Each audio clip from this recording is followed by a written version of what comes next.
Chers amis, bonjour. Alors, je vous ai donné un tout petit conseil pour la paix dans le foyer la dernière fois, mais comme je vous aime beaucoup, je voudrais vous donner un deuxième petit conseil, mais tout petit. Vous savez, la dernière fois, on a vu comment qu'il fallait complimenter. Mais ça peut arriver parfois, dans certains couples, qu'il puisse y avoir des petites difficultés, qu'on ait envie de faire des réprimandes, des reproches, il y a quelque chose qui ne va pas vraiment. En tout cas, en théorie, ça peut arriver. Alors, comment on fait pour faire des reproches? Comment on fait pour faire une réprimande? Eh bien, dans la tradition chassidique, on dit que il y a deux choses qu'il faut faire avant de faire une reproche à quelqu'un, qui que ce soit, et encore plus quand il s'agit de son conjoint. 1. Se couper les ongles, et 2. Se laver les mains, faire la Netilat Yadayim. Vous allez me dire évidemment, qu'est-ce que ça veut dire? Eh bien, quand on a une rancœur, numéro 1, il faut se couper les ongles. Avant de dire quelque chose, avant de poser le sujet sur la table, il faut retirer l'agressivité. Vous savez, les ongles, ce qui griffe, ce qui accroche. Non. Il faut pas d'agressivité. Il faut attendre que ça passe. Il faut laisser un laps de temps.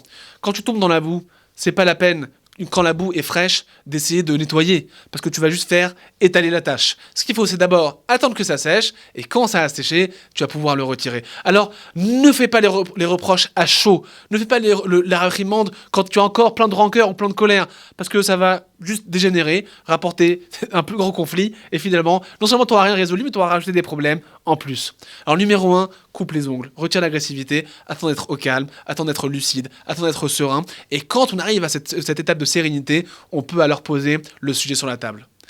Et la deuxième petite chose qu'il faut faire, c'est Netilat Yadayim, c'est se laver les mains, c'est se purifier les mains. Qu'est-ce que ça veut dire? C'est pas cette fois-ci retirer le négatif, retirer les ongles, c'est mettre du positif. Et là, qu'est-ce qu'ils nous disent nos sages? Ils nous disent que avant de faire le reproche à quelqu'un, et quand il s'agit de mon conjoint, je dois d'abord me purifier. Je dois me rappeler des meilleurs moments que j'ai passés avec lui. Je dois me rappeler de toutes les attentions qu'il a eues envers moi ou qu'elle a eues envers moi. Je dois prendre avec moi tous ces moments où il m'a montré les plus belles facettes, où elle m'a montré les plus belles facettes de sa personnalité. Quand je me suis rempli de ça, là, je peux aborder les choses. Parce que la personne en face de moi, elle va voir quelqu'un qui transporte de la rancœur, elle va voir quelqu'un qui transporte des jugements, elle va voir quelqu'un qui veut simplement régler un problème. C'est plus une guerre d'ego, c'est simplement construire ensemble son shalom. Et dans ce cas-là, vous allez voir que la conséquence directe, c'est que quand on fait une réprimande, ce n'est plus un jugement qu'on va avoir. C'est pas quelque chose de subjectif, mais c'est quelque chose de factuel. Ce n'est pas « tu es méchant » ou « tu as été méchant »,« tu es irrespectueux », mais c'est « je n'ai pas apprécié ta façon de faire quand tu as fait ça et ça et ça, ça m'a causé beaucoup de peine ». Quand tu t'es comporté de telle et telle manière, eh bien moi, ça m'a mis mal à l'aise. Quand tu as fait ci, moi je me suis senti comme ça, j'aurais aimé qu'on en discute.